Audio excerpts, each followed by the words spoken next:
All right, a new year and a bunch of new fragrances that are going to drop very soon. Some of the fragrances in this video, maybe a few, I've already spoken about without unofficial information out there for them.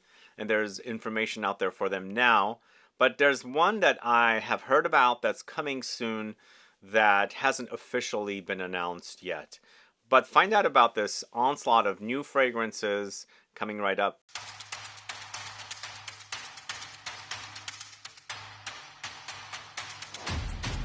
Thanks so much for tuning in. I'm Sebastian. I'm hoping you guys had a great New Year's.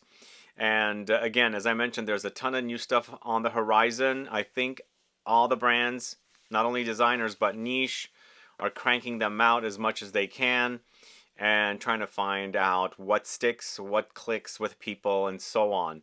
So the first fragrance I'm going to talk to you about is from a designer, an Italian designer called Dolce & Gabbana. So they launched Devotion series couple years ago. Has it been 2 years already? And now they have a men's version coming very soon. There's no official announcement on this yet, at least as of the shooting of this video. So maybe by the time this airs, this might be officially announced. But somebody commented and did a little digging around, and there are rumors out there that it is coming. So if you're a fan of the women's version of Devotion, let me know. I think there's two versions of it now. I believe the original was created by Olivier Cresp. I only have the first. I don't have the second version. But let's see what Dolce & Gabbana does with Devotion pour Homme. So the next fragrance is from the house of Cartier. It's a new flanker of the long-standing, almost 30-year-old fragrance Declaration in eau de parfum concentration. So I thought that when they launch a parfum, they don't go backwards and launch a less concentrated version of it, but that's what they're doing. Was there ever a Declaration eau de parfum? I'm uncertain. I've always known about the eau de toilette, and there are various flankers that came out throughout the years in different forms of Declaration. And then finally in 2020 or late 2019, Cartier launched a Parfum edition, which is fantastic. I got my nose on the EDP passing through someplace. It wasn't a wow at first sniff, but I have to test it out further. It's created by Mathilde Laurent, the in-house Cartier perfumer. I'm going to circle back and check this one out. It has tea note in there. It's ginger, cardamom, cinnamon, smoke, and spices. Are we going for a chai tea experience here? It kind of sounds like it. The original fragrance, originally created by Jean-Claude Ylena, is a great masculine, spicy, woody fragrance with cardamom and sandalwood, I believe, and peppery notes and things like that. So let's see what this one is all about. As I said, I sampled it like really quickly. I wasn't really impressed with it. I love the Parfum edition, but I want to come back to this because I love Cartier as a brand, and they don't come out as frequently as some of the other brands do. So they put a lot of careful thought into their fragrances and, you know, launch some really great fragrances. Okay, moving on to the house of Armani. It's Stronger With You Parfum. So am I ever going to really embrace this collection?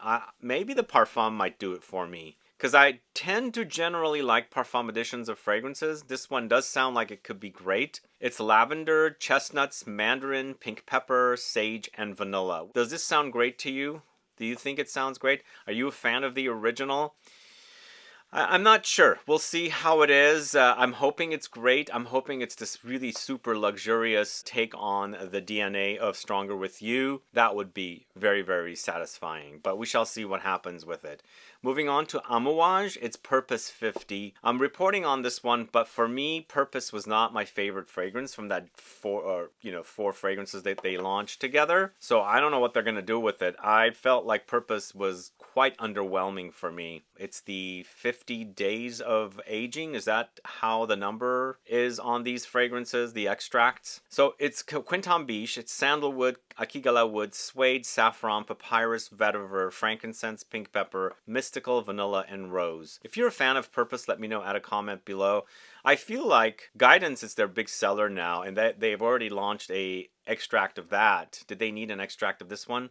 There are other better fragrances, I think, in the AMOUAGE collection that I think deserves a parfum edition way before Purpose does. But let me know if you're a fan and if you think it deserves a extract or parfum edition of that fragrance. And if you were the creative director over at AMOUAGE, which fragrance would you launch as a extract next? Add a comment below and let's find out. Boy, I thought that when the previous creative director over at Gucci had left and the new creative director came on, they were going to discontinue the Alchemist Garden collection of fragrances, but I guess they are not. They're continuing to launch fragrances, but not with Alberto Morias like they were doing back when the previous creative director was there. So we've got 3 new fragrances from the Alchemist Garden collection, and I've actually stopped buying Alchemist Garden collection fragrances. I got bored from them. Should I circle back? Are they anything good within the last couple of years? Let me know what's outstanding or stands out that I think, or you think I should get my nose on. But we've got 3 fragrances. One's called FIORI di Neroli, created by Mathieu Nardin and Julie Massé. I believe these are man perfumers. It's Neroli, Petitgrain, and Cedar.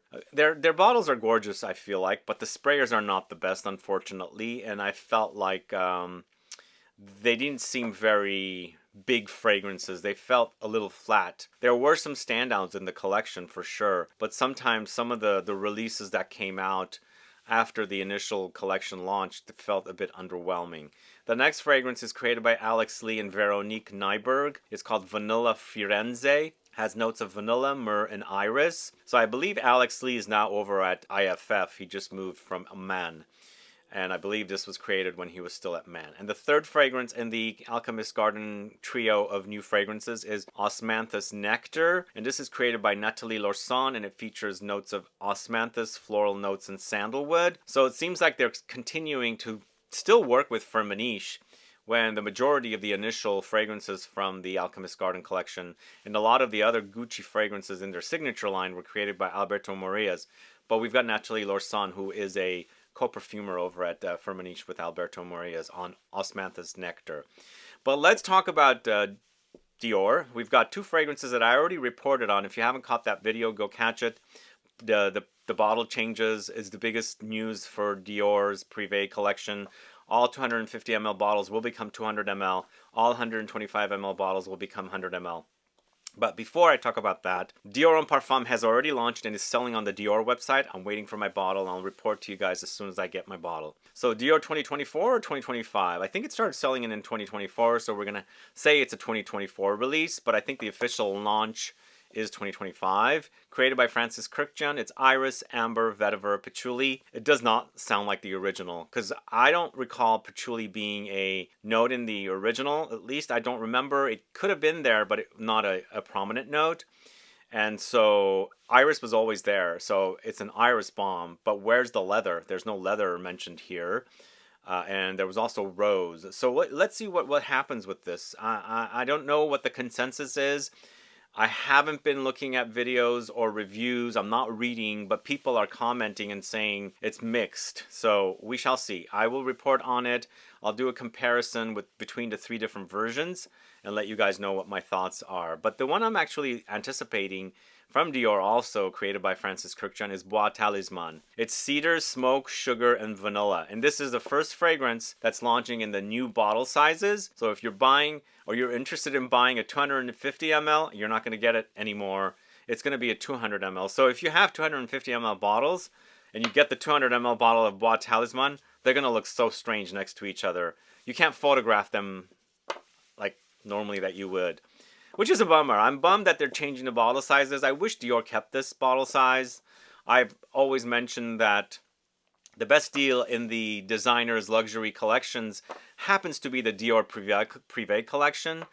But unfortunately now they're downsizing and keeping the price. Who knows? Maybe the price is going to increase as well. But I'm still looking forward to this to see what they've done with it. It's cedar, smoke, sugar, and vanilla. Let me know if you've already sampled this one. And also let me know if you've sampled Dior Homme Parfum. What are your thoughts? Alright, I've also reported on this fragrance as well. It's the new fabulous Parfum edition from Tom Ford. Leather, tonka, fir balsam, amber, woods, aromatic notes, and balsamic notes. Now, I do have some info on this. It's coming out in February or March. This is directly from Neiman Marcus, Tom Ford Associates.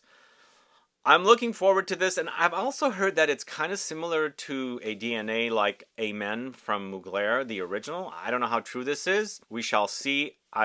I'm not a big fan of the original, so I'm sort of excited about it. And the last parfum I got, the Soleil Neige parfum, it's not as exciting as I wanted it to be.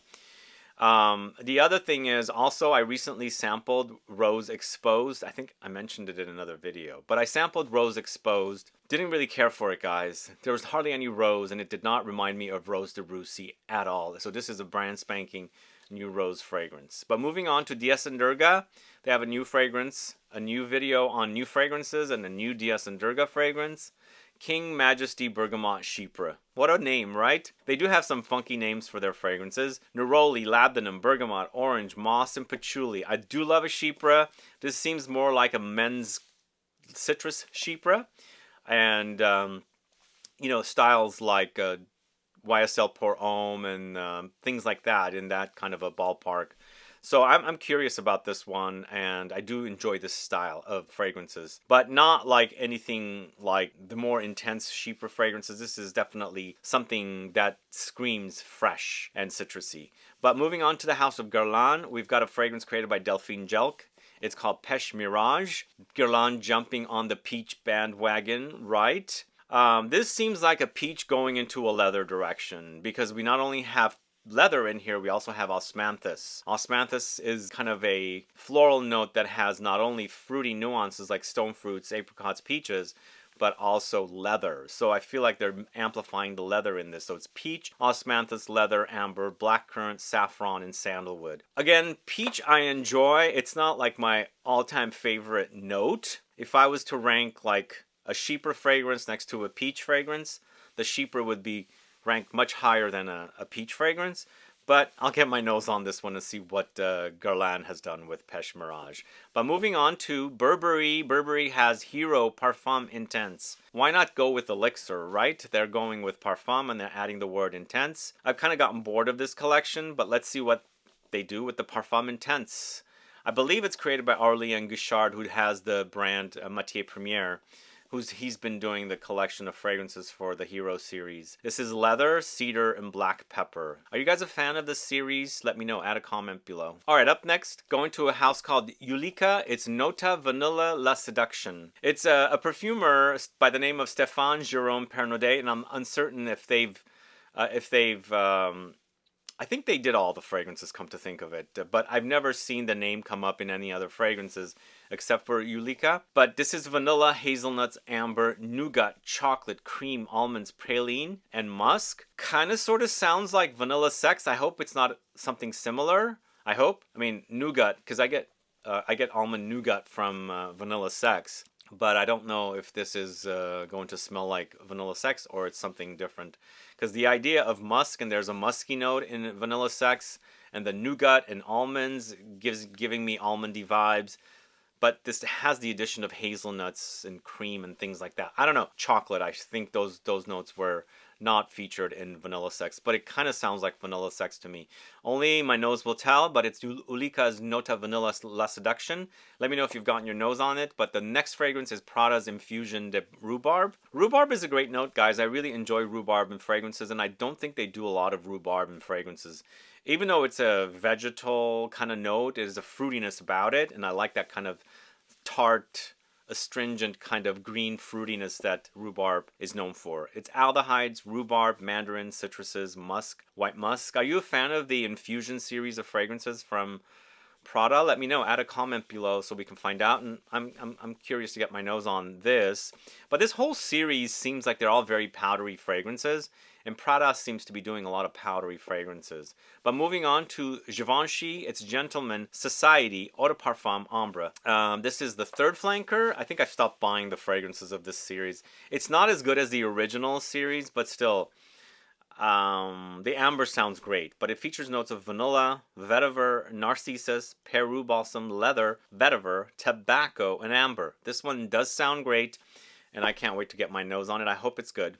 Is it still Karine de Breuil-Sereni, the perfumer, who's done the original? We'll find out, but I like the sound of this. Tobacco, amber. And I think the narcissus is the key note in this series of fragrances. It's interesting that both Givenchy and Hermès launched fragrances for men featuring the narcissus note. And then last but not least, we've got a fragrance from the house of 4711. I'm not sure I'm going to say this correctly. It's in German. Echt Wasser Daisy. So I think it's real cologne water is what it translates to, because 4711 is known for the original eau de cologne or cologne water or toilet water or whatever they call it. And so they have a edition called Daisy, a flanker created by Florian Gallo. Freesia, jasmine, peony, daisy, honeydew, bergamot, whitewoods, musk, and vanilla. This sounds great to me. The only note that I am not the biggest fan of is honeydew. I'm not sure how that's going to be. We shall see. But it's a fresh fragrance, so it's going to be very light wearing. But as I said, the honeydew sounds a bit weird. But I'm a fan of the 4711. Whenever I go to Germany, I buy a bunch and bring back because they're so cheap. They're nice to give as gifts to people. They have all these different sizes at the drugstores, and they make great gifts, you know, in stocking stuffers for relatives and friends, or you name it, whoever. But it's a great collection. I have a lot of their flankers, and I want to check out what this Daisy's all about. Either way, guys, that's all the fragrances I'm talking about today. Let me know your thoughts on these fragrances. Is there something else that's launching soon that you have heard about that I did not mention here? Do let me know. Add a comment below. Otherwise, Happy New Year. If I haven't said it already, enjoy 2025. I've got some great stuff cooking for you guys. Stay tuned for those announcements. But thanks so much for tuning in. If you have any questions or comments, list below. Please like this video. Please share it. Follow me on Instagram and Facebook, and I'll be back with more videos very soon. Have a good one. Goodbye.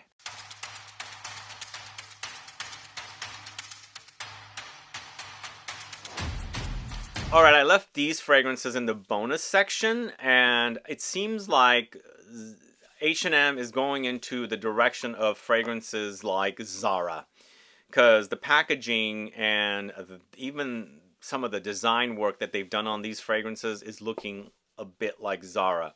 But their fragrances seem to be really, really cheap and inexpensive. I think these fragrances that I'm going to talk to you about, there's 4 of them, are definitely under $20 each. Sad thing is, though, I just found out about them. I went to look for them on the H&M website, and they were sold out. Not all, a few of them. And I don't understand how. Is it just very limited amounts of these fragrances that they're selling? Or is it because they put the product on their website and they haven't officially, you know, made them available for sale yet? So this is a collection called H&M EST, or Established 1947 collection. And there's already other fragrances in this collection that I looked up on H&M that had plenty of stock, I guess. But the caps were different, bottles similar. These 4 are seeming like a bit more luxurious, whereas the others were around $13 for, I think, 50 ml. It could be a 30 ml, but I think it's a 50 ml. But these 4 seemed a slight bit more luxurious because they had gold caps and I don't know. I don't know what the deal is. I'm curious to get my nose on them. I don't think they're at stores. I think we're going to have to order them. Or if they have them at stores, maybe I can buy them direct. But the first one is Vanilla Dreamer. It's vanilla, cedar, orange blossom, blackcurrant, petitgrain, jasmine, white flowers, vetiver, and musk. I'm always going to get my nose on any vanilla fragrance that I come across. This one sounds great. It's a floral take on vanilla with fruity notes. Only thing that I'm uncertain about is that petitgrain note, because it could be very, like, it stands out like a sore thumb in fragrances. Like the one fragrance that people complain about is called Sintra from the house of Memo Paris. It's kind of like a Love Don't Be Shy DNA, but that petitgrain note is there, which is part of the orange blossom, because the Love Don't Be Shy DNA is orange blossom and marshmallow, vanilla, kind of creamy caramelly notes. But in Sintra, they have the petitgrain note. And people complain that that comes off very sharp. It's very noticeable. It's fully like bitter green citrus leaves. It's nice with the flowers, but the petitgrain seems like it's a bit too much. We shall see. It could also be something similar to Sintra, or maybe something similar to Love Don't Be Shy. We shall see. But if you've gotten your nose on Vanilla Dreamer, let me know. But the next fragrance is called Night Oud. I like the name of this one. So it features notes of cedar, oud, geranium, bergamot, plums, vanilla, violet, rose, amber, and suede. So it's mostly a very woody take on oud fragrance. Most likely this is going to be a very Western oud. Super Western oud. But it has aromatic citruses and fruits. and of course some vanillic touches and things like that. Eventually settling to an amber with a bit of a suede touch. I kind of like the sound of this one too. There's a lot going on here. It seems a bit complex for what you get, but if everything is blended nicely, it might smell really great for like a cheap Western oud fragrance. The next fragrance is called Floral Crush. This is featuring, it most likely is a fruity floral because of the notes breakdown. It's apricots, oranges, peach, musk, patchouli, rose, peony, freesia, mandarin, and raspberry. So it's a true fruity floral fragrance with earthy notes and woods and things like that. This one seems like it's the freshest out of the bunch so far. I think it's going to be the freshest after I read you the fourth one as well. But and this one sounds like, yeah, it's an afterthought kind of a thing. Fruity floral fragrances. There's some that I really enjoy, some kind of boring. This one sounds like it's going to be in the latter, kind of on the boring side. But still, you can look at a notes breakdown and think it's boring, and then you smell it, it's really great, and vice versa. And then finally, the last fragrance is Cherry Rebellious. So red fruits, cherries, patchouli, vanilla, rose, bergamot, orange, almond blossom, brown sugar, sandalwood, benzoin, amber, and jasmine. Does this one sound great to you? Is it kind of like a lost cherry vibe? I'm almost thinking this is a bit more like the new Rouge Trafalgar in the Esprit de Parfum concentration, but not as concentrated as that, obviously. But something similar to that. It seems more like a fruity, maybe floral fragrance with some depth in the base, like with the amber, vanilla, and woods and things like that in the dry down. But it seems it could be something more like Lost Cherry vibe, or maybe something from KLE, because they have a cherry fragrance as well. Because some of the cherry fragrances I like the Cherry Punk Extrait is extremely leathery while having that kind of lost cherry-like vibe from Tom Ford. This one doesn't have leather, it doesn't have any intense notes, so it's very mass, I think, with that kind of very cherry vibe. Either way, 4 fragrances from the H&M established 1947 collection. Again, these are 4 newer ones,